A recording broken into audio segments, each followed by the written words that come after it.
Morning masters. आप सभी को अहम ब्रह्मास्मि ध्यान के सत्र में स्वागत है। सर्वप्रथम मैं अपने सारे गुरुओं को दिल से नमन करती हूँ और आभार प्रकट करती हूँ कि उन्होंने मेरा मार्गदर्शन किया है। तो फ्रेंड्स, आज ना हमारे साथ जुड़ी है रूप झुंझुनवाला। उनका पहला स्वाध्याय अहम ब्रह्मास्मि से बहुत ही अच्छा था, ग्रैटिट्यूड वाला। तो हमने फिर से मैम को बुलाया और मैम ने तुरंत हाँ कर दी। तो इस बार भी ना बहुत ही अच्छी एक बुक लेकर आ रही है मैम। वो है टोल्टेक की 4 अग्रीमेंट्स का बुक, जो लिखा है डॉन मिकेल रुइस जी ने। तो उसमें एक टॉपिक के ऊपर आज मैम स्वाध्याय करेंगी, आ, कि वायु बिकम पर्सनल करके। तो इससे पहले हम स्वाध्याय के भीतर जाए, मैम के बारे में 2 शब्द बताना चाहती हूँ। मैम प्रोफेशनली एक बिजनेस वुमेन है और उसके अलावा स्पिरिचुअलिटी में उनका योगदान पीएमसी में बहुत है। बहुत मतलब क्लासेस लेती है, मेडिटेशन कराती है, उनका खुद का चैनल है, वो भी बहुत ही अमेजिंग है। तो फ्रेंड्स, और भी आप जानिए आप मैम के शब्दों में। तो देर ना करते हुए वी वेलकम यू मैम, और आपको हार्दिक हार्दिक अभिनंदन। एंड आप सेशन शुरू कर सकते हैं, please. Thank you. Thank you Madhavi ji, thank you. Aham Brahmasmi team, thank you so much. मेरी आवाज सबको क्लियर आ रही है ना? नमस्ते रूप दीदी। नमस्ते, मेरी आवाज क्लियर आ रही है क्या? यस। जी मैम जी। हाँ हाँ, ओके, थैंक यू। नमस्ते शोभा जी, बहुत दिन बाद मिले। यस, नमस्ते। हाँ, मुझे भी नमस्ते। खुशी हुई देख के। यस यस फ्रेंड्स, तो स्वाध्याय सीरीज में आज हम लोग बहुत सुंदर एक बुक के बारे में जानेंगे। आप लोग, मेरे ख्याल से हम लोग लास्ट सेशन में मिले थे, ग्रैटिट्यूड वाला सेशन में। जिन्होंने पहली बार मिल रहे हैं, मैं रूप झुंझुनवाला कोलकाता से। मैं 2005 से ध्यान कर रही हूँ अलग अलग मोडालिटी में, और पीएसएसएम में 2012 से जुड़ी हुई हूँ। तो जो चीज मुझे पीएसएसएम में सबसे सुंदर मिली वो है ध्यान, स्वाध्याय के जो 4 पिलर्स है, सज्जन, सांगत्य एंड वेजिटेरियनिज्म। तो बाय बॉर्न मैं वेजिटेरियनिज्म हूँ, तो इसके ऊपर मेहनत नहीं करनी पड़ी, और स्वाध्याय से मुझे बहुत कुछ मिला है। तो यही मेरा भी इच्छा रहती है कि मैं स्वाध्याय के द्वारा लोगों को जो मुझे मिला है वो सब तक पहुंचा सकूं। यस, आवाज कम आ रही है क्या मेरी? ना ठीक है सबको? किसी ने लिखा है चैट बॉक्स मैम में। ठीक है, बिल्कुल ठीक आ रही है। ओके। सही आ रही मैम आवाज। हाँ, तो जिनका कम आ रहा है आप अपना नेट चेक कर लीजिए। तो चलते हैं इस बुक की तरफ। ये बुक है टॉल्टेक विजडम। टॉल्टेक वो एक संस्था है, एक ऐसा राष्ट्र पहले था जहाँ पे लोग बोलते हैं कि वहां खुद ही इतना ज्ञान था कि लोग बहुत ही ज्ञानी थे, भगवान तुल्य थे, और उनके द्वारा दिए गए विजडम, और उसमें से 4 समझौते जो कि बहुत इंपॉर्टेंट है। मुझे को होस्ट बना दीजिए प्लीज स्क्रीन शेयर करने के लिए। yes. तो समझौते क्या होता है? अगर आप लोग कैमरा ऑन रखेंगे तो बहुत अच्छा लगेगा, क्योंकि कैमरा ऑन रहेगा तो एक दूसरे से इंटरेक्ट अच्छा लगता है कि हाँ लोग हैं, मैं बोल रही हूँ और कोई सुन रहे हैं। अदरवाइज ऐसा लगता है कि सब सो रहे हैं बस जूम पे। थैंक यू सो मच जिन्होंने भी कैमरा ऑन किया है, और जिनको नहीं कर पा रहे, मे बी कुछ कारण होगा। अगर कर सकते तो I request everyone please switch on your camera. Thank you so much. Yes, सबसे पहले हम समझते समझौता क्या होता है। तो फ्रेंड्स, समझौते होते हैं बिलीफ, मान्यता। हम सब बचपन से बचपन में जब हम जन्म लेते हैं, हर एक बच्चा एक कोरा कागज के जैसे होता है, और 7 साल की उम्र तक उस बच्चे को माता पिता, परिवार वाले, समाज, स्कूल, टीचर्स, अड़ोसी पड़ोसी जो भी बोलते हैं, वो कोरा कागज में बच्चा लिखते रहता है, जैसे कि वही उसका नियम कानून बन जाता है। अगर कोई बच्चा हिंदू घर में पैदा हुआ है, लेकिन उसको बचपन में उसे नहीं पता कि कोई मुस्लिम घर में वो परवरिश हुआ है, तो उसका संस्कार कैसा होगा? मुस्लिम की तरह वो वैसे ही नमाज पढ़ेगा, वैसे ही रिचुअल्स फॉलो करेगा।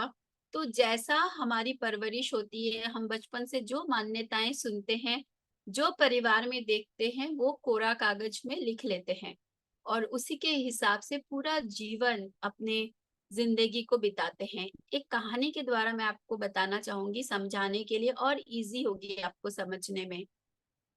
एक बार ऊंट का एक काफिला, एक आदमी है, वो ऊंट का काफिला लेके, राजस्थान में होता है ना कि वो लोग बहुत दूर दूर तक चलते हैं। तो चलते चलते एक बार बहुत रात हो गई। तो अब मरुभूमि में पीछे जाएंगे तो बहुत लेट हो जाएगी, आगे जाने में बहुत समय लगेगा, तो वो एक जगह देख के वहां पे रुक गए। तो उनके पास 100 ऊंट थे, लेकिन उनके पास जो उनको जो जगह मिला, उस जगह में 99 जो ऊंट हैं सिर्फ उनको ही रखने का जगह था, एक ऊंट का जगह कम पड़ गया। तो जो ऊंट का मालिक था उसे चिंता हो रही थी कि ये अकेले कैसे रहेगा और भाग जाएगा, रात को कुछ भी हो जाएगी, कुछ भी हो सकता है। तो उसके प्रॉब्लम को सॉल्व करने के लिए उस गांव में एक आदमी था जो कि बहुत ज्ञानी था। हर जगह होता है ना, हमारे लाइफ में भी कुछ प्रॉब्लम आता है, चैलेंजेस आता है, तो हम जिनको आइडिया है, जिनको नॉलेज है, हम ऐसे मास्टर्स से संपर्क करते हैं, टीचर्स से पूछते हैं कि क्या करें। ठीक उसी तरह उस गांव में उनसे उनको बुलाया गया कि ऐसे ऐसे प्रॉब्लम में हम हैं, कैसे इसका सॉल्यूशन करें। तो अब जैसे कि वो ज्ञानी थे, बहुत विजडम था उनके पास, वो क्या किए, उसको बाहर ही बैठाए उस ऊंट को, उसके सामने इस तरह से नाटक किए, एक खूंटी गाड़े, ऐसे कुछ नहीं था उनके हाथ में, ऐसे एक बस ड्रामा किए, खूंटी गाड़े और फिर रस्सी से उसको बांधने का एक्टिंग किए कि मैं तुमको बांध रहा हूँ रस्सी, उसके चारों तरफ घूम के ऐसे किया। तो जो आदमी था, मालिक था, वो शॉक्ड हो रहा, वो बोले ये क्या है, बोले कुछ नहीं, बस तुम सो जाओ आराम से, मेरी गारंटी है कहीं नहीं जाएगा। बोले अच्छा ठीक है। अब सुबह हो गई, जाने का बारी आ गया, वो ऊंट सही सलामत था, अब सब जा रहे हैं, सब निकल गए, लेकिन वो जो ऊंट बाहर था वो हिल ही नहीं रहा है, टस से मस नहीं हो रहा है। तो अब क्या करें, फिर से मुश्किल, फिर से उसी इंसान को बुलाया गया जो वहां पे माना जाता था बहुत ज्ञानी आदमी है। तो उनको कहा कि देखिए पता नहीं क्या होगा, इसको इतना मार लिए, इतना इसको धक्का दे दिए, इतना कुछ कर दिए, लेकिन ये अपनी जगह से हिल ही नहीं रहा है। तो वो बोला रुको, अभी हिलेगा। तो फिर वो क्या किए, जैसे रात को बांधने का एक्टिंग किए थे, सुबह आके खोलने का एक्टिंग किए, और जैसे ही उन्होंने खोलने का एक्टिंग किए, तुरंत ऊंट खड़ा हो गया और काफिला में दूसरे ऊंटों के साथ जाके खड़ा हो गया। तो फ्रेंड्स, इस स्टोरी से आपको क्या समझ में आई? क्या वो बंधा हुआ था? किस चीज से बंधा हुआ था? अपने विचारों से। उसे लग रहा था वो बंधा हुआ, लेकिन वो बंधा हुआ नहीं था, वो भाग सकता था, कहीं जा सकता था, कुछ भी कर सकता था। ठीक इसी तरह हम इंसान अपनी मान्यताओं से बंधे रहते हैं, जो लिमिटेड हम सोचते हैं ना, नहीं नहीं ये संभव नहीं है, पैसे कमाना बहुत मुश्किल है, 40 के बाद बीमारी तो होगी ही होगी, बच्चे ऐसे ही होते हैं, शादीशुदा जीवन अच्छा नहीं होता है, लड़ाइयाँ चलती रहती है परिवार में, बहू आएगी तो 4 बात होंगी होंगी। तो ये मान्यताएं हैं जो हम मानते हैं। हमारा जीवन 7 साल तक उस बच्चे ने अपनी मान्यता, अपनी कोरा कागज में जो जो लिखा, पूरा जीवन उसे ही फॉलो करता है, वैसे ही चीजों को अपनी ओर आकर्षित करता है। तो फ्रेंड्स, आई होप ये स्टोरी आप सबके लिए आई ओपनिंग रहा होगा। तो इसी से रिलेटेड अब मैं आपको शेयर करना चाहूंगी, ताकि आप, बुक के बहुत बार होते हैं लैंग्वेजेस हम समझ नहीं पाते हैं, इसमें इसी को समझौता कहा गया है जो ने मैंने आपको बोला। मेरा स्क्रीन दिख रहा है ना आप लोगों को? हम सब करके बताइए शोभा जी। Thank you. अगर मेरे बात के साथ साथ स्क्रीन चेंज नहीं होगा तो थोड़ा सा मुझे बताइएगा। जी पूनम जी हैंड रेस किए हैं, बताइए। ओ थैंक यू। यस, किसी का कोई सवाल होगा तो आप लिख के रखिएगा, मैं सेशन के बाद जरूर लूंगी, और बीच में अगर आपको लगेगा तो आप चैट बॉक्स में डालिएगा। यस, सबसे पहले तो ये फोटो कैसा लगा? मुझे बहुत मजा आया इसका पीपीटी बनाने में। चिल, किसी भी बात को व्यक्तिगत रूप में ना ले, तो किसी भी बात को हमें व्यक्तिगत रूप में नहीं लेना है। तो क्या करना है हमें? चिल करना है। चिल बोलते हैं ना कि हाँ बस कोई कुछ भी बोले, तुम अपना करते रहो, अपने मस्ती में रहो। तो हमें मस्ती में रहना है। तो अब इस बुक को एग्जाम्पल से समझाते हैं क्या है इसका। तो ये जो चैप्टर हम लोग पढ़ रहे हैं इसका नाम है किसी भी बात को अपने पे मत लो, व्यक्तिगत रूप में न लो। तो फ्रेंड्स चारों तरफ, यस किसी का कुछ है, ठंड रखना है मतलब, ओके। चारों तरफ कुछ भी होता रहे है, खुद से ना जोड़े। बहुत बार हमारे जीवन में बहुत कुछ होता है चारों तरफ। वो गाना भी है ना इसके ऊपर, कुछ तो लोग कहेंगे, लोगों का काम है कहना। तो कुछ भी बाहर हो रहा है, सब चीज हम क्या करते हैं, खुद से जोड़ने लगते हैं। तो खुद से ना जोड़े। सड़क पर चलता हुआ आदमी कहे, मान लीजिए कोई आदमी है, आप उसको जानते भी नहीं है, और वो आपको कहे कि तुम तो बेवकूफ हो, तो ऐसे में क्या होगा आपके साथ? अगर ऐसा हुआ तो आप क्या करेंगे फ्रेंड्स? कोई रास्ते में चल रहा है और आप भी चल रहे हैं, और वो सामने से आकर आपको कहे कि तुम तो बेवकूफ हो, तो क्या करेंगे आप? अगर आप व्यक्तिगत रूप में ले लेते हैं तो सोचेंगे, क्या मैं सचमुच बेवकूफ हूँ? ये कैसे सब जानता है? मैं सबको बेवकूफ लगती हूँ क्या? अपने पे शक आने लगेगा, क्योंकि आपने उनकी बातों को ले लिया। कहीं ना कहीं आप भी मन में अपने आप को बेवकूफ मानते हैं। तो अगर नहीं मानेंगे तो किसी और के बोलने से आप इतना परेशानी नहीं होंगे, लेकिन हम कहीं ना कहीं उसको मानने लग जाते हैं और किसी और की बोली हुई बातों को लेकर परेशान होते रहते हैं। तो बात को खुद पर ले लेते हैं, क्योंकि बात पर सहमति रखते हैं। तो जब हम किसी और की बात पे सहमति रखते हैं और उससे दुख तकलीफ कर लेते हैं, तो क्या होता है, जहर भीतर उतर जाता है। किसी ने बोला तुम बेवकूफ हो, तो क्या हुआ, अगर आप उसको ले लिए तो जहर एक तरह से उनके मुंह से वो जहर निकली और आप अपने अंदर उतार लिए और नरक के सपने में फंस गए। तो इसी को कहा गया नरक का सपना। मतलब जब हमारा मन विचलित हो जाता है, हमें लगता है कि उन्होंने सच कहा क्या, मैं सच में बेवकूफ हूँ, तो क्या होता है, हम नरक में फंस गए। हमारे अंदर जो ये उलझन आ गई, हमारे अंदर जो विचलित हो गए, एंजाइटी आ गई, चिंता हो गई, डर हो गया, तो ये क्या हो गया, नरक में चले गए हम। ये मान कर चलते हैं कि हर बात हमारी ही बारे में हो रही है। हर चीज को खुद से जोड़ना सीख लेते हैं। हर चीज की जिम्मेदारी हमारी ही है।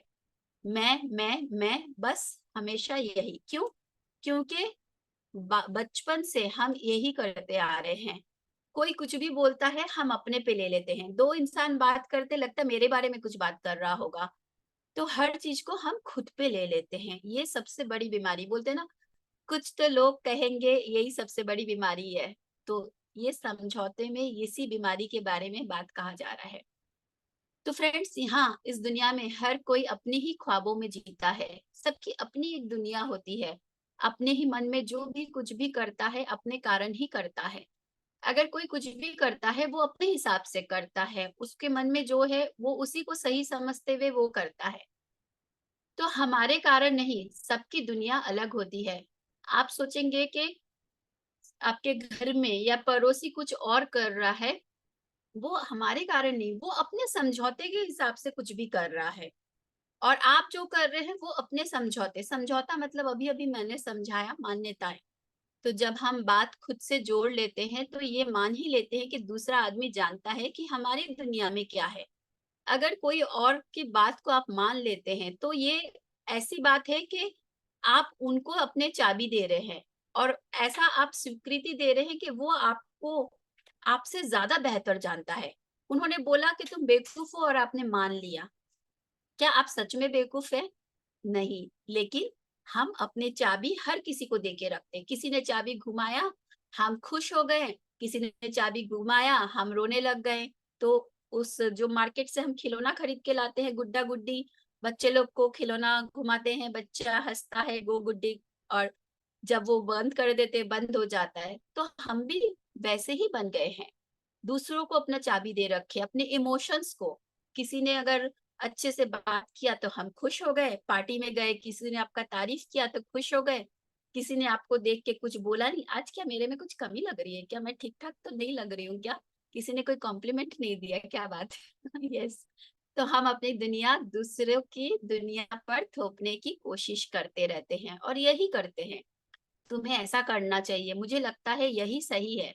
लेकिन हम इस बात को भूल जाते हैं कि ना आलू सही है, ना भिंडी, और ना आलू खराब है ना भिंडी खराब है। सबकी अपनी अपनी पसंद है, सबका अपना अपना दृष्टिकोण है। आगे समझते हैं। तो कहीं कोई परिस्थिति इतनी व्यक्तिगत हो भी, मान लीजिए कभी ऐसा होता है परिवार में, कोई बहुत ही पर्सनल मैटर हो जाता है, अगर दूसरा कोई सीधे सीधे अपमान भी कर देता है, बहुत बार होता है कि आपके मुंह पे आके कोई आपको अपमान कर दिया, तो भी यहाँ पे बता रहे, तो भी इससे तुम्हें क्या वास्ता। अगर कोई और कुछ भी बोले, आपके मुंह पे भी आके बोले, तो भी क्या वास्ता। लोग क्या कहते हैं, क्या करते हैं, जो भी राय देते हैं, वो सब उन समझौते के अनुसार हैं जो उनके मन में है। तो उन्होंने शुरू से अब तक जो कुछ सीखा है उससे ही उनका दृष्टिकोण। तो हर कोई अपना अपना एक रंग का चश्मा लगा रखे है। मान लीजिए मैं अगर पिंक कलर का चश्मा लगा रखी हूँ, मुझे पूरी दुनिया पिंक दिखाई देगी। अगर आप ग्रीन कलर का चश्मा लगा रखे तो आपको पूरी दुनिया ग्रीन ही दिखाई देगी। तो हम जो चश्मा लगा के रखते हैं उसी हिसाब से पूरी दुनिया को देखते हैं, ना कि आप हरा लगा रखे हैं, मैं गुलाबी लगा रखी तो मैं हरा नहीं देख पाती हूँ। तो इसी तरह हमारी जो मान्यताएं हैं, हम उसी हिसाब से दूसरे को जज करते हैं, सही गलत का वो बनाते हैं, परिभाषा बनाते हैं। किसके ऊपर बहुत सुंदर कहानी अभी अभी मुझे याद आ रही है, शिव पार्वती जी का, आपने सुना होगा। एक बार पार्वती जी शिव जी के साथ पृथ्वी लोक घूमने आई। तो उनको हुआ कि पृथ्वी लोक घूम के आते हैं, और वो दोनों एक गधे के ऊपर बैठ के जा रहे थे। तो जब वो चल रहे थे तो वहां गांव, काफी सारे गांव क्रॉस हो रहे थे, तो एक गांव आया, तो उसपे उन्होंने कहा कि गांव वाले लोग उनको देख के कहते हैं कैसे बेवकूफ लोग हैं। दोनों के दोनों एक इसके ऊपर बैठ गए, एक बेचारे गधे के ऊपर बैठ गए, ऐसा नहीं कि एक उतर जाए एक बैठ जाए। तो वो लोग उनका सुन के वैसे ही किए, एक जन उतर गए एक जन बैठ गए। फिर थोड़ा देर आगे गए, एक गांव और आया, तो फिर उन्होंने उस गांव में बोले, वो लोग देख के हंसने लगे, कैसे बेवकूफ लोग हैं, बीवी को पैदल चला रहे हैं और खुद गधे पे बैठ के जा रहा है। तो फिर वो लोग चेंज कर लिए। फिर चलते चलते दूसरा गांव आया, तो फिर उसमें हुआ, कैसी बीवी है, खुद है ना नीचे, खुद ऊपर बैठी हुई है और पति नीचे चल रहा है। फिर उन्हें लगा भाई क्या करे, दोनों नीचे उतर गए और वैसे चलने लग गए। तो कुछ देर आगे गए, एक गांव और आया, तो वहां पे वो लोग बोले कैसे गधे लोग हैं, गधा अकेला चल रहा है और दोनों पैदल जा रहे हैं। तो फ्रेंड्स, ऐसी ही होती है कि कुछ तो लोग कहेंगे, चाहे आप कुछ भी कर लीजिए, कितना भी कर लीजिए, अपने समझौते के हिसाब से वो बोलेंगे, ना कि आपके हिसाब से बोलेंगे। यस, मेरी स्क्रीन चेंज हो रही है और दिख रही है ना? अगर बाई चांस नहीं दिखे, चेंज ना हो तो प्लीज बताइएगा। तो यहाँ पे बहुत बार होते हैं कि बहुत लोगों को ऐसा होता है कि वो आपको आके हर बार बोलेंगे आप बहुत मोटे दिखते हैं, आपके और एक शाब्दिक जहर, अपने शब्दों से एक जहर भेज रहे हैं। और अगर पहले से ही आपके मन में ये भाव होता है मैं मोटी हूँ या मैं पतली हूँ, तो उनका बोला हुआ शब्द आपका वो दिन खराब कर देगा और आप पूरे दुखी होने लगते हैं। तो इसका अर्थ क्या हुआ, उन्होंने जो जहर भेजा आपने ले लिया। और इसको लेखिका बहुत सुंदर से, राइटर जो है, उन्होंने इसका नाम दिया काला जादू। जब हम दूसरों की बात को ले लेते हैं, अपना बना लेते हैं, तो हम काला जादू के शिकार हो जाते हैं। तो फ्रेंड्स, यहाँ पे इतना सुंदर से काला जादू के बारे में बताया। काला जादू हम सोचते कोई हमें तंत्र मंत्र किया, कुछ ऐसा किया, लेकिन यहाँ बता रहे कि आपके बोले हुए शब्द, अगर आप कुछ अच्छा बोलते हैं तो वो सफेद जादू है, और अगर आपकी बातों से किसी को तकलीफ पहुंचती है तो वो काला जादू होता है। तो अगर आप उनके बात को ले लिए, आप काला जादू के शिकार हो गए। तो उनके शब्दों पर कोई प्रतिक्रिया, महत्व ना दे, तो उनके शब्दों का आप पर कोई असर नहीं होगा। तो अगर ऐसा हो कि कोई कुछ भी बोले, लेकिन अगर आप उसको इतना इंपॉर्टेंट नहीं दे, कोई अगर आपको बोल रहे तुम कितनी मोटी लग रही हो, अगर आपको पता है मेरा वजन जैसा है वैसे मैं स्वीकार करती हूँ, मैं परफेक्ट हूँ, मेरे शरीर के लिए यही परफेक्ट है, तो आपको फर्क नहीं पड़ेगा। लेकिन अगर आप खुद अपने आप को उसको लेके जज करते हैं, तो कोई अगर कुछ भी बोल देगा, आप दिन भर उसी को लेके सोचते रहते, होता है ना ऐसा। सबके साथ होता है, चाहे किसी किसी को पतलापन से शिकायत है, किसी को मोटापन से, किसी को काला रंग से, किसी को गोरा रंग से, किसी को लंबा को लेके, किसी को नाटापन को लेके, तो हर तरह से सबको शिकायत है। मुझे एक चीज याद आ रही है इसमें, जैसे बचपन में ही मैंने सुना था बहुत पहले कि कुछ कंट्रीज में जो मोटी लड़कियां होती है उन्हें ब्यूटी माना जाता है, वहां पतली लड़कियों को पसंद नहीं किया जाता है। कुछ कंट्री ऐसे हैं जहाँ स्लिम ट्रिम पतली लड़कियों को ज्यादा महत्व दिया जाता है। कहीं पे ऐसा होता है जिनका नाक तीखा होता है उन्हें सुंदरता माना जाता है, कहीं ऐसा होता है जिनका चौड़ा होता है। तो हर जगह, हर एरिया, हर सिटी की परिभाषा अलग है सुंदरता की। तो इसका मतलब ये थोड़ी कि आप जिस सिटी में जाएंगे वहां जाके अपना नैन नक्श को चेंज कराते रहे। तो इसका मतलब क्या है कि हम जैसे हैं वैसे अगर खुद को स्वीकारते हैं तो हमें फर्क नहीं पड़ता कि दुनिया हमारे बारे में क्या बोलती है, क्या सोचती है, या क्या परिभाषा है। अगर कुछ लोग, कुछ दुनिया कौन बनाते हैं, कुछ लोग मिलकर एक कम्युनिटी, एक तरह के एक भाव रखते हैं कि पतली लड़कियां ही सुंदर होती है, मोटी लड़कियां ही सुंदर होती है, और उसके कहने पे, उनकी मान्यता के हिसाब से हम दुखी या खुश होते हैं और दिन भर उसके ऊपर लगे रहते हैं। प्लस आजकल टीवी में जो एडवर्टाइजमेंट, जितना मार्केटिंग हम देखते हैं, मॉडलिंग, उनको देख देख के हमें लगता है अरे भाई मैं तो परफेक्ट नहीं हूँ, लेकिन उसके पीछे के रहस्य, उसके पीछे उनको कितना कुछ करना पड़ता है आपको नहीं पता। एक मैंने सुना था, एक सॉन्ग है जिसके जिसमें स्लिम दिखाने के लिए जो हीरोइन थी वो कुछ नहीं खा रही थी 2 दिन 3 दिन से। उस सॉन्ग को जब वो प्ले कर रही थी, उसका जब पिक्चराइजेशन हो रहा था, 3 से 4 बार वो फेंट हो गई। तो हमें उतना पीछे की कहानियां नहीं पता, लेकिन हम उनकी कॉपी करने में लग जाते हैं। तो इसी तरह जीवन में हम दुखी होते रहते हैं दूसरे के कॉपी करने में। तो जब आप बातों को निजी तौर पर लेते हैं तो दूसरे के भावनात्मक कचरे को अपना बना लेते हैं। तो क्या हुआ, किसी और का कचरा हम अपने घर में रख लिए। कचरा, जब हम दूसरे की बात को स्वीकार कर लेते हैं, आप स्वयं को शक्तिहीन महसूस करने लगते हैं। तकलीफ होती है क्योंकि उनकी बात को ले लेते हैं और आप दर्द से, तकलीफ से उसको लेके बैठ जाते हैं, डिप्रेशन में चले जाते हैं। तो क्या करते हैं, हम धीरे धीरे बीमार पड़ने लग जाते हैं। तो व्यक्तिगत रूप में अगर हम चीजों को ना ले तो नरक में रहकर भी अछूते रहते हैं। कैसे?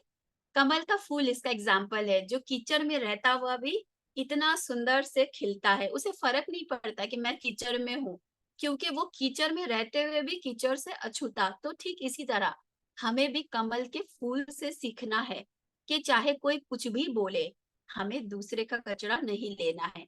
आप बात का बतंगर बना लेते हैं, खुद को सही और दूसरे को गलत साबित करना जरूरत बन जाती है। तब तो ऐसा हो जाता है, बस उसने ऐसा कहा, कैसे कहा। अब अपने आप को साबित करने में हम अपना पूरा जी जान लगा देते हैं, पूरा अपना एनर्जी वेस्ट कर देते हैं।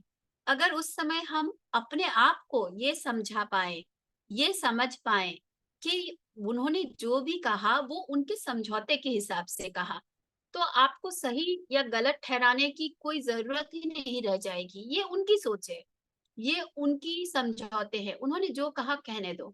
मुझे पता है मैं क्या हूँ, मेरे लिए क्या इम्पोर्टेंट है। तो आपके लिए वो मायने नहीं रह जाएगा कि मैं जा जाके सबको बोलूं नहीं उन्होंने गलत बोला, मैं सही हूँ। तो अपनी राय देकर खुद को सही ठहराने की पूरी कोशिश हम करते रहते, उसी में लगे रहते हैं। तो आप जो भी कहते हो, करते हो, या जो भी आप राय है, सब आपके अपनी धारणाओं के अनुसार है। सामने वाले को आपकी धारणा से कोई लेना देना नहीं है। हम बार बार इस चैप्टर में यही बात बता रहे हैं, कोई कुछ भी बोल रहा है, सबकी अपनी मान्यताओं के हिसाब से है, दूसरे की मान्यताओं से कोई मतलब ही नहीं है। जब लोग कहते हैं कि तुम कमाल हो, ये बहुत इंपॉर्टेंट बात है कि कोई आपको तारीफ करता है, हम फूल के गुब्बारे हो जाते हैं और बहुत खुश हो जाते हैं। लेकिन कोई अगर कहते कितने बुरे हो, तब मैं, यहाँ पे जो लेखक है, राइटर है, उन्होंने कहा कि तब मैं इन दोनों बात को ही निजी तौर पर नहीं लेता हूँ। इसलिए ना तो मैं बहुत खुश होता हूँ, ना तो मैं बहुत दुखी होता हूँ। तो बोला जाता है ना कि आपको सुख और दुख के परे जाना है। ये वही बात बता रहे कि हम अगर बहुत खुश हो रहे हैं तो बहुत दुखी भी हमें होना पड़ेगा।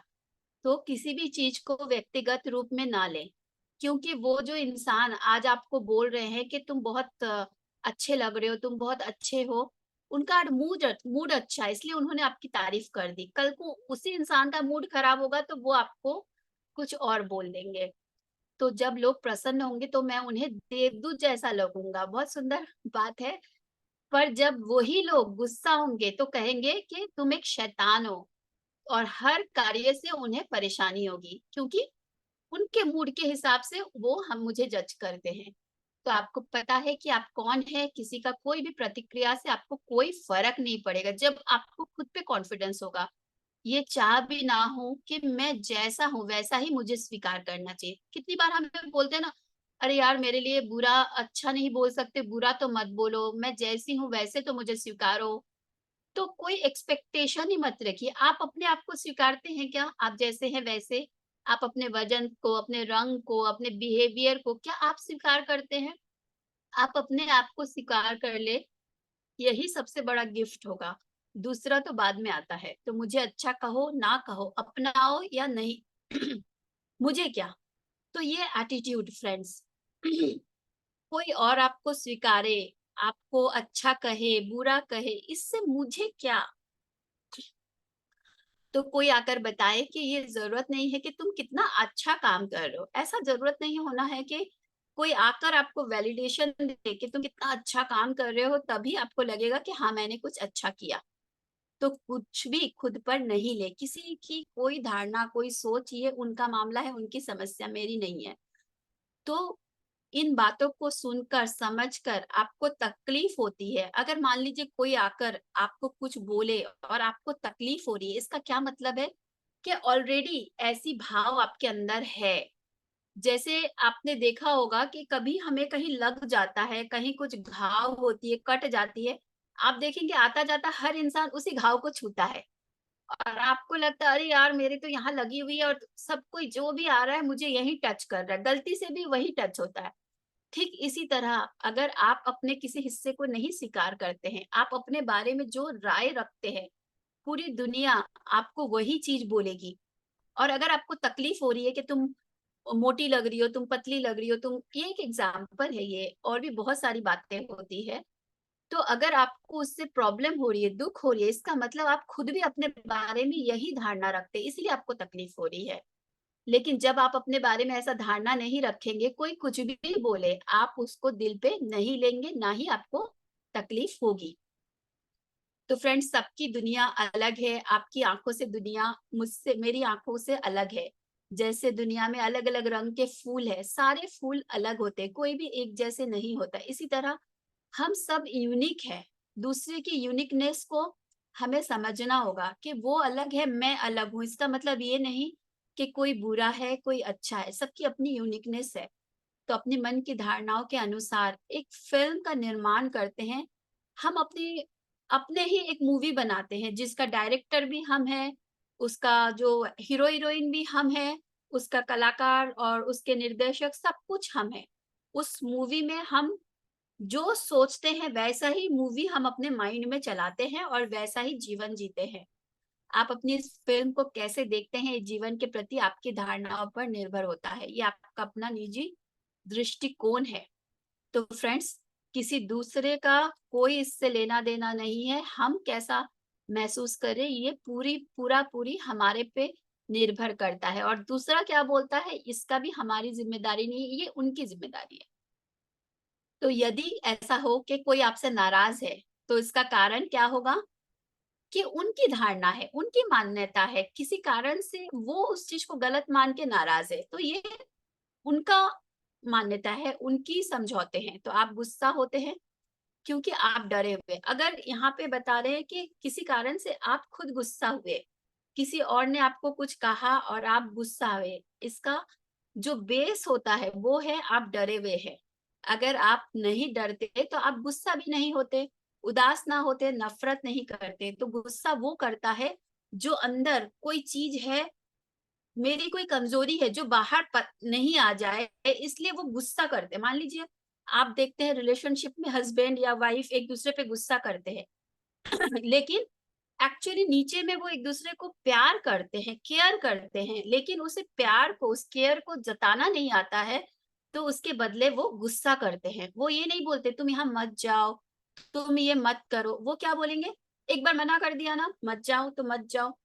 लेकिन हम किस बात को पकड़ लेते हैं कि उन्होंने मेरे पे गुस्सा किया, लेकिन गुस्से के नीचे तल पे प्यार छुपा रहता है। 5 मिनट और लूंगी मैं। यस। अगर ये नकारात्मक भावनाएं ना हो तो आप खुशहाल जीवन जीते हैं। जब आप खुश होते हैं तो आपको अपने आसपास की हर चीज अच्छी लगती है, हर चीज से आप प्यार करते हैं। तो आपने बहुत बार महसूस किया होगा, स्पेशली जब आप प्यार में होते हैं, आपको हर चीज सुंदर लगती है, आप हर चीज से प्यार करते हैं, बाहर चाहे कुछ भी हो दुनिया में। तो आप जैसे हैं वैसे जब खुद को स्वीकार करते हैं, खुद को स्वीकृति देते हैं, तो आप अपने जीवन में बहुत खुश होते हैं और आपकी मूवी में आप एक हैप्पी कैरेक्टर होते हैं। तो लोग कुछ भी करे, अनुभव करे, सोचे, कहें, उसे अपने पर कभी भी ना ले फ्रेंड्स। कोई कहे तुम कितने अच्छे इंसान हो या कहे बुरे इंसान हो, दोनों ही बात को निजी तौर पे बिल्कुल भी ना ले। तो सेल्फ टॉक, हम अपने से कैसे बात करते हैं, बाहरी समझौता, तो हम अपने आप से, कभी कभी आपको अपने मन में एक आवाज होती है ना कि ऐसा लगेगा कि एक दैवीय कोई बात हो रही है हमारे मन में, जैसे परमात्मा खुद बात कर रहा है। कभी आपको लगेगा कि मेरा एक मन है जो जिसमें शैतानी आवाज आ रही है, मुझे लग रहा है कोई गलत करने का मन कर रहा है, कुछ गलत मैं करूं, किसी के लिए जेलसी फील हो रही है, किसी के लिए मन करता है कि उसको जाके मारूं, किसी को जाके चार सुनाऊं। तो दो तरह की बात हमारे अंदर चलती रहती है। तो मन खुद पर खुद से बात कर सकता है और सुन भी सकता है। हमारा मन आपस में बात भी करता है और सुनते भी, हम भी देखते भी है ना कि क्या बोल रहा है, कभी अच्छा कभी बुरा कभी इतना कुछ। तो यहाँ पे बहुत अच्छा एग्जाम्पल से बताते हैं कि मन की हजारों टुकड़े जो अगर एक साथ बोलने लगे, ये एक बाजार जैसी होगी। जैसे मार्केट में जाते हैं ना, सब कोई अपना सामान बेच रहा है, आलू ले लो, चावल ले लो, दाल ले लो, कपड़े ले लो, ऐसे हम लोग घबरा जाते हैं कहाँ जाए क्या ले शॉपिंग मॉल में जाके। तो हमारा मन, उसका भी हजारों टुकड़े अगर हम सोचे, वैसा ही बोलता रहता है दिन भर। एक लेन देन चलता रहता है, सभी विचार भावनाएं और सबकी दृष्टिकोण अलग होती है, सब बोलते रहते हैं। लेकिन वो ही जीतता है जो हम चुनाव करते हैं। तो इंसान को अलग अलग स्तरों पर, अलग अलग डिग्रियों में दुख उठाने की आदत होती है बचपन से। कितने लोग हैं जो बचपन में उनकी बचपन अच्छी नहीं थी, उन्हें बहुत कुछ भी करते थे लेकिन घर में अप्रिशिएट नहीं किया गया, बचपन में मारा गया, क्रिटिसिज्म किया गया, तो उनको दुखी रहने की एक आदत बन जाती है क्योंकि उनके समझौता वैसा ही होता है। तो जिन्हें दुखी होना होता है वो इंसान ऐसे होते जैसे उनके पीठ पे लिखा होता है कि आओ और मुझे मारो। उनकी एनर्जी ऐसा रेडिएट करती है।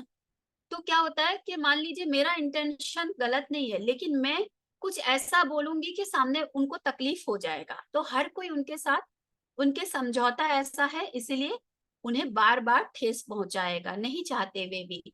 तो उनके समझौते के कारण ही उन्हें ऐसा होता है। तो जितना हम अपने आप को जानने लगते हैं, देखने लगते हैं, हम समझते हैं कि सिर्फ बाहर के लोग हमसे झूठ नहीं बोलते हैं, हम खुद से भी बहुत झूठ बोलते हैं। जितनी ज्यादा हम जागरूक होते रहते हैं, हम देखेंगे कि वास्तव में हम खुद से कितना झूठ बोलते हैं। और जब हम अपने आप से झूठ बोलना बंद करते हैं, हम दुखी होना बंद करते हैं।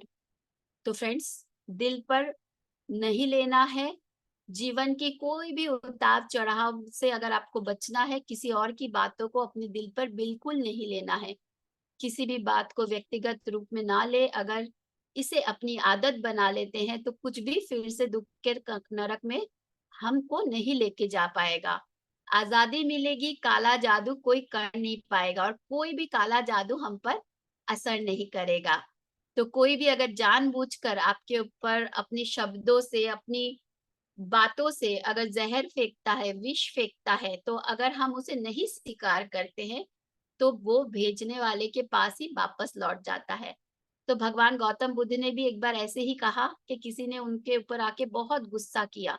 उन्होंने कहा कि मैंने लिया ही नहीं, मैंने नहीं लिया तो जो तुम्हारा था वो तुम्हारे पास ही रह गया। तो ठीक इसी तरह हमें भी इसे अपनाना है, अपने जीवन में उतारना है। तो ये जो सुंदर समझौता है कि किसी भी बात को व्यक्तिगत रूप में ना ले, इसे जगह जगह चिपका दे, कुछ दिन तक इसका प्रैक्टिस करे ताकि आपको याद रहे। जब भी कोई कुछ बोलता है, बोलते हैं, मन खराब करते हैं, तो जब भी आप इसे देखेंगे आपको ये बात याद आएगी। तो जगह जगह इसे चिपका दे और अपने आप को नरक के आग में जलने से बचाएं और एक सुंदर दुनिया अपने लिए ओपन करें। तो फ्रेंड्स, इस समझौते को हमने जाना, समझा। थैंक यू सो मच मुझे सुनने के लिए, मुझे समय देने के लिए। Thank you. तो क्या समझौता था आज का? सभी को एक बार मुझे बताइएगा अगर आप लोगों ने ठीक से सुना है। चैट बॉक्स में लिख के बताइए, अनम्यूट करके बताइए आज का समझौता क्या था।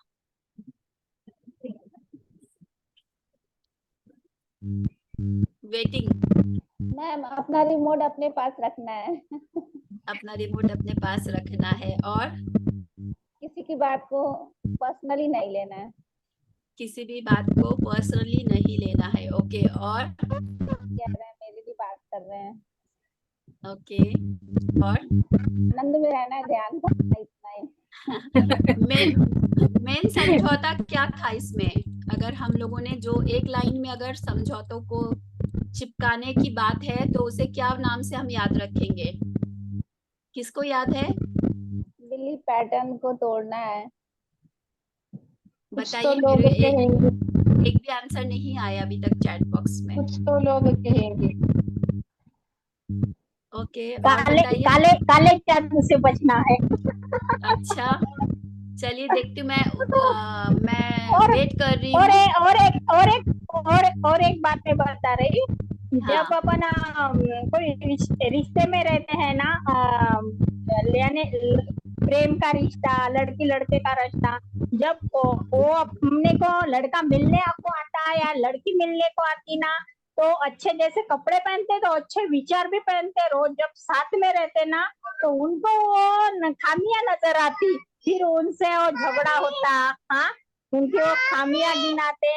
लेकिन जो अपन लड़का या लड़की यकीन ना, संस्कार जी, आप अगर उस बात को थोड़ा शॉर्ट में क्रिस्प में बोलेंगे तो किसी दूसरे के विचार से प्रभावित ना होना। यस, संतोष जी ने लिखा है किसी भी बात को पर्सनल पर्सनली ना। नहीं लें। यस, तो आज का किसी भी दूसरों के समझौता, विचारों से प्रभावित ना होना।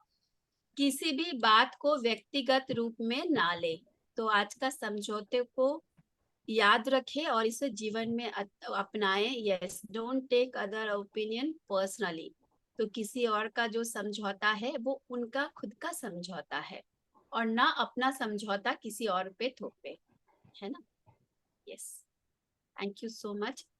किसी का कोई थैंक यू, सवाल है? Yes. Thank you ma'am, thank you so much. कितना मतलब मैं बहुत ही टच्ड हूँ ये टॉपिक से, क्योंकि आज मेरा थोड़ा एक्सपीरियंस इधर उधर हो गया था। तो जब ये बात हुई ना तो मुझे फिर से रिवायरिंग हो गई। हाँ, मुझे भी यही करना है कि मैं जो हूँ मुझे पता है किसी की बातों से मैं इफेक्ट नहीं होंगी। बहुत खूब, ये लेसन मेरे लिए ही आया है।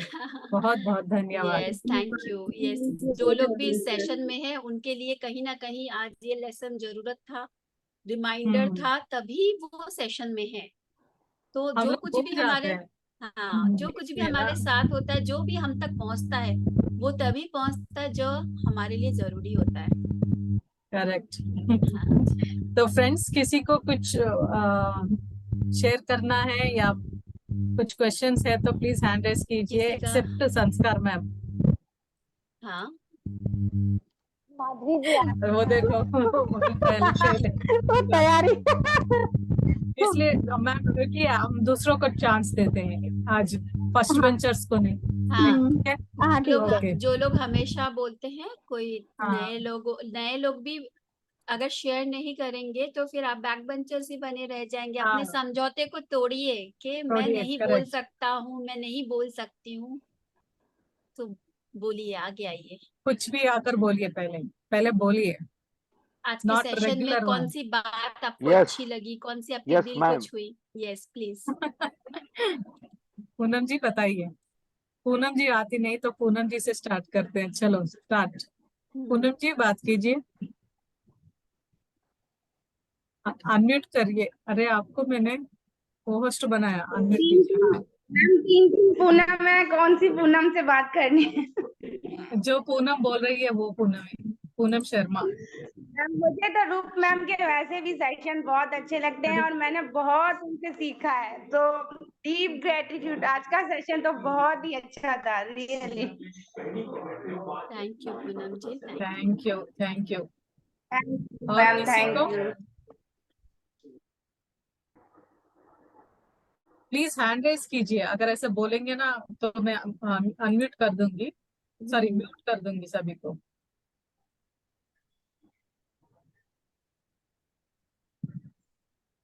चलो बात कीजिए, अभी हैंड रेज कीजिए।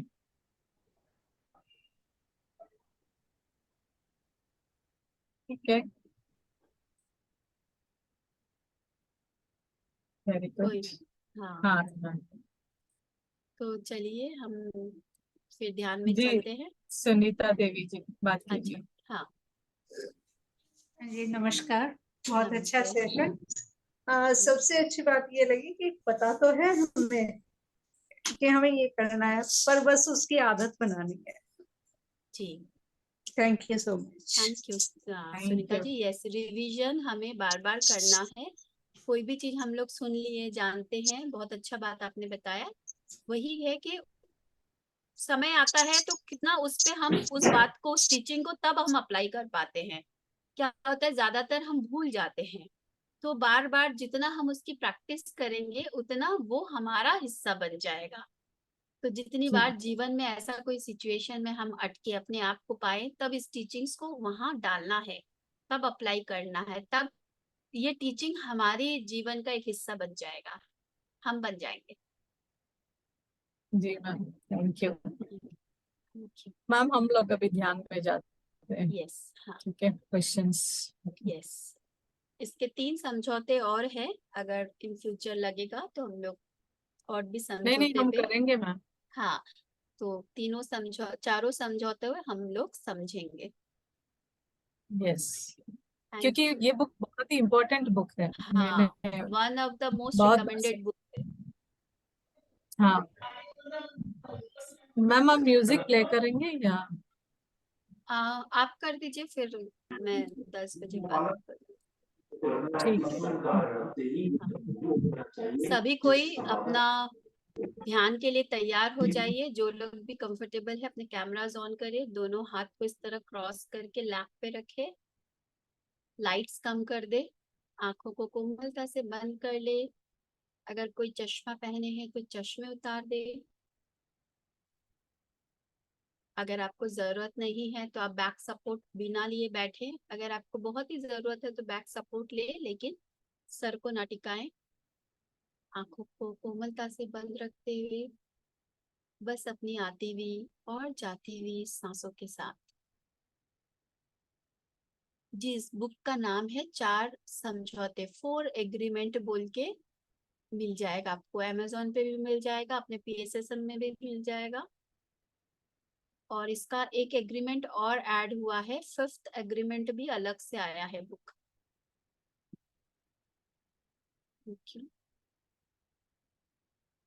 बस अब कुछ नहीं करना है, सिर्फ अपनी सांसों के साथ, आती हुई और जाती हुई सांसों के साथ जो टीचिंग्स अभी अभी हमने लिया, समझा, उसे आत्मसात करें। अपने अंदर उतरने दें।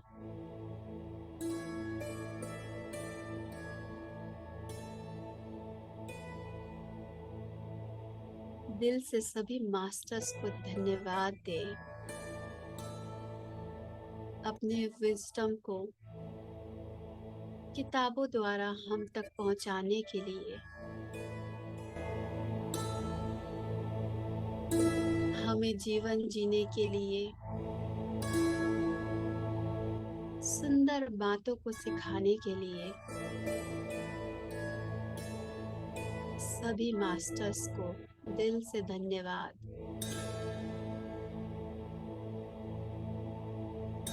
और अब बस कुछ भी नहीं करना है।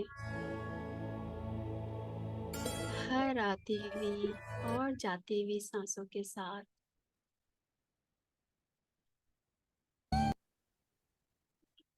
अंदर की यात्रा करेंगे।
मास्टर्स, आप सभी बौद्धिक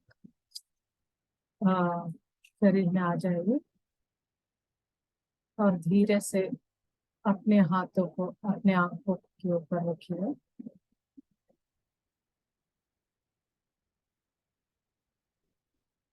और मुस्कुराते हुए अपनी आंखों को धीरे से खोलिएगा मास्टर्स।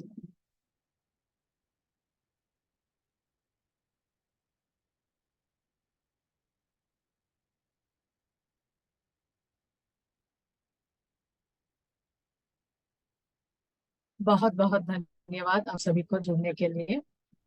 अच्छा ध्यान किया था हमने। आप इसी एनर्जी से बने रहें। कल हम फिर मिलेंगे इसी समय। और कल गुरुवार है तो हम लोग वृंदा मैम से कल सेशन होगा, तो रेडी हो जाइए कल के लिए अच्छे मैसेजेस के लिए। तो फिर हम कल मिलेंगे मास्टर्स। तब तक सभी को शुभ रात्रि और धन्यवाद। Thank you.